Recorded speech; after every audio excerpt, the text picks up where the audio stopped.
C'est là que dans la spiritualité, on vient tout bousculer à travers l'histoire de la canne du prophète Moïse. Moussa, paix sur lui. Quand Dieu lui demande « Qu'y a-t-il dans ta main droite, ô Moussa ?» Il répondit « C'est ma canne, je m'appuie sur elle. » Les maîtres spirituels révèlent que Moussa l'a placé horizontalement derrière sa nuque pour y reposer ses poignets. Spirituellement,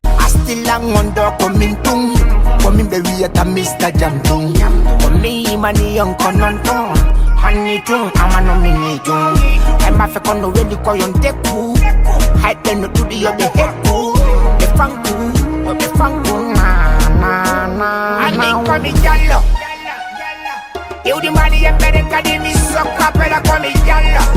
Alright, yeah. I mean call me Jah-Lô.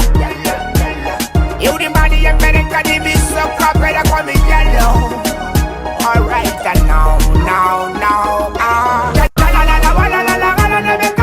New generation come me what the Baba know. You're right now. Still ang ngongona ko uja Tanzania.